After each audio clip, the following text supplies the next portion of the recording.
Do you enjoy suspense? Do you enjoy the stories that thrill you? Let us listen a story of that genre. Room 13. Viborg is a city in Denmark. It is an old city, but it has only a few old buildings. A great fire destroyed most of the old town in 1726. Mr. Anderson was writing a book on the history of Denmark. He went to Viborg in 1891. He wanted to study the history of the town. He stayed in an old building in Viborg, the Golden Lion Inn. The inn was nearly 350 years old. Anderson asked the landlord for a large room. The landlord of the Golden Lion showed him two rooms, room number 12 and room number 14. There were three large windows in each room. The windows looked onto the street. Anderson chose room number 12. In the evening, Anderson went downstairs for supper. He saw a blackboard. The names of all the guests were written on the blackboard. Anderson saw that the inn was full. There was no empty rooms. Anderson noticed that there was no room number 13. 13 is an unlucky number. Many people do not want to stay in a room with an unlucky number. When Anderson went upstairs to bed, he tried to unlock his door. It didn't open. Then he saw that he had made a mistake. It was the wrong room. The number on the door was number 13. He heard someone moving inside the room. "I'm very sorry," he said, and went to the door of room number 12. Perhaps the servants sleep in room 13? Anderson thought. He decided to ask the landlord about it the next day. Anderson lit the oil lamp and looked round.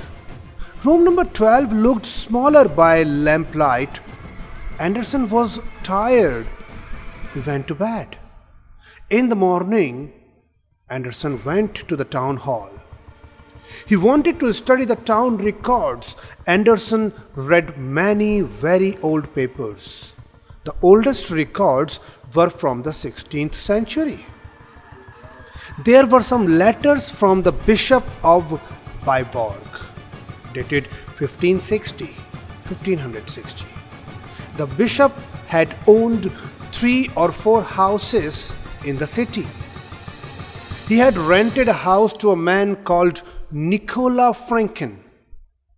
The town people of Viborg did not like Nicola Franken.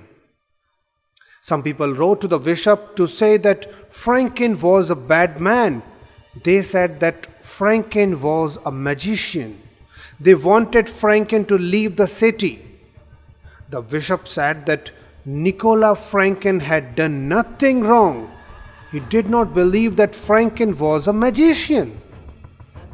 It was time for the town hall to close.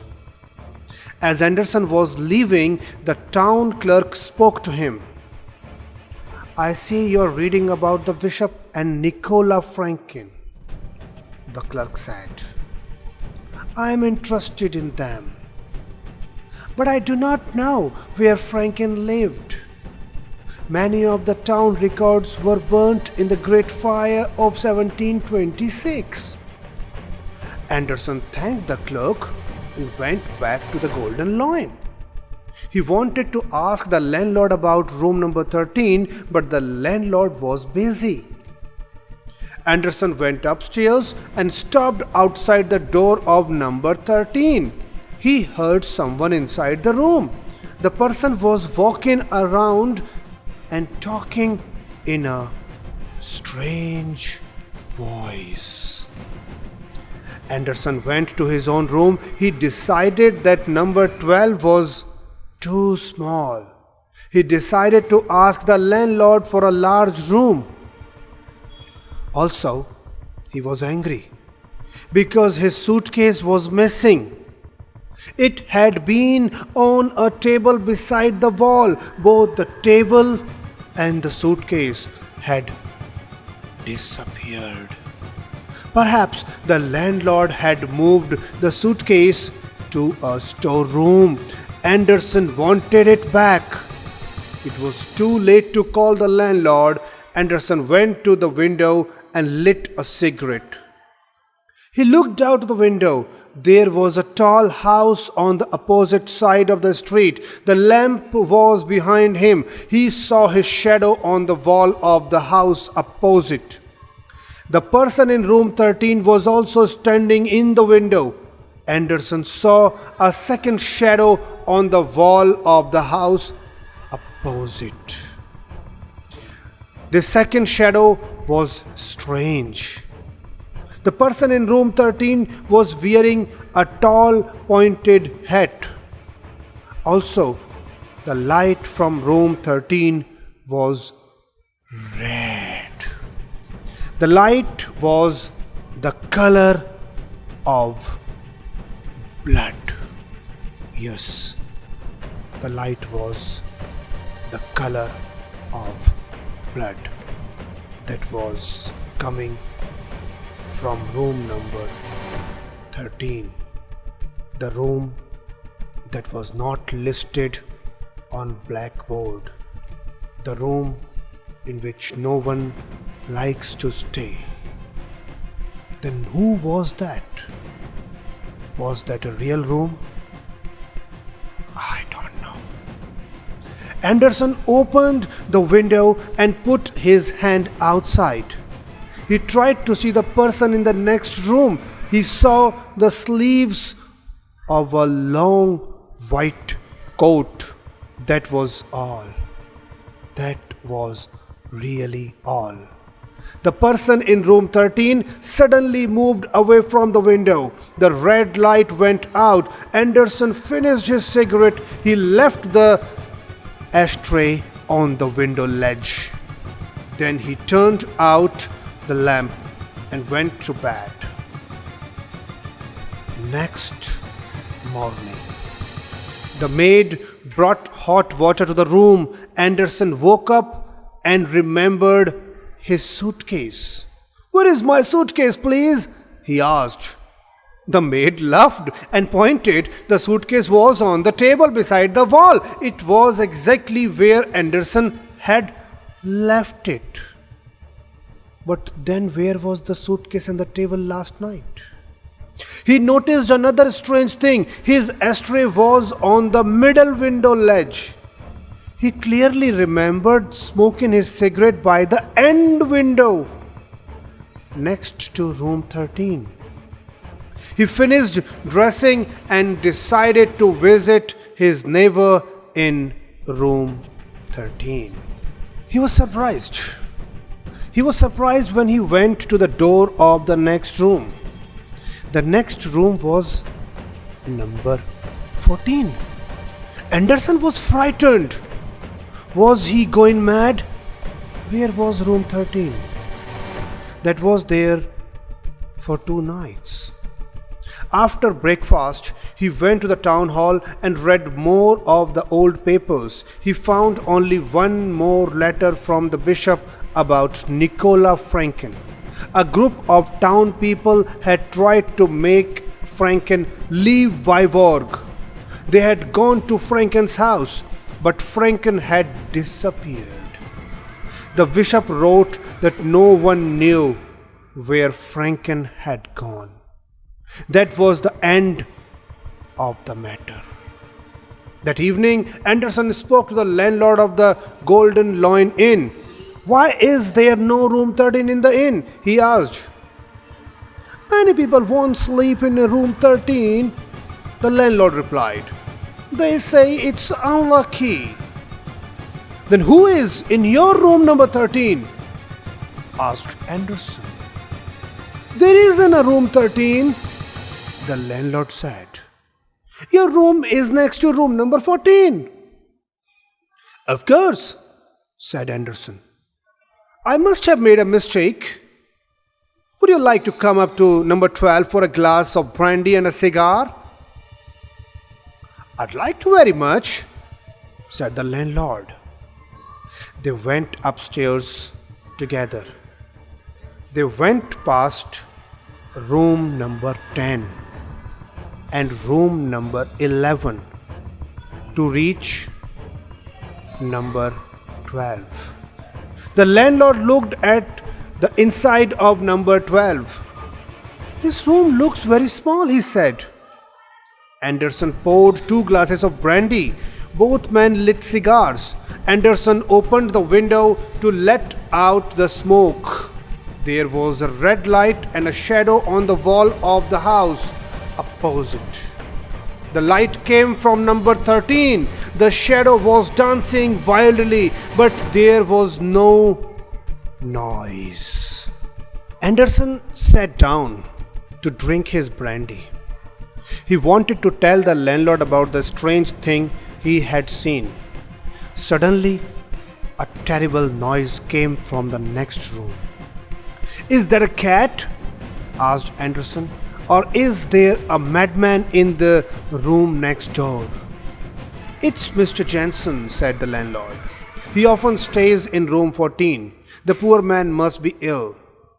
A loud knock sounded on the door of Anderson's room. Suddenly a man opened the door and came in. Please stop that terrible noise, the man said. Mr. Jensen, the landlord said. We thought you were making the noise. The 3 men looked at each other for a moment. Then they went out quickly into the corridor. The noise was coming from the door of room number 13.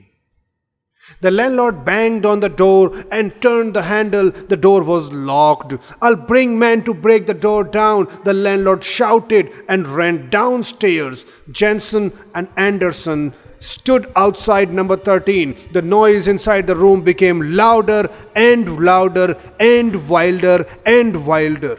I want to tell you something strange, Jensen said to Anderson. My room has 3 windows in the day and only 2 at night. Perhaps you think I'm mad. Good Lord, my room is the same, said Anderson. My room looks smaller at night than during the day. The door of number 13 opened. Suddenly, an arm came out. The arm was thin and covered in grey hair. The fingernails were long and dirty. Anderson shouted and pulled Jensen away from the door. The arm disappeared and the door closed. The sound of mad laughter came from number 13. The landlord brought 2 men up the stairs. The men had axes in their hands. They swung their axes against the door of number 13. Suddenly the men cried out and dropped their axes.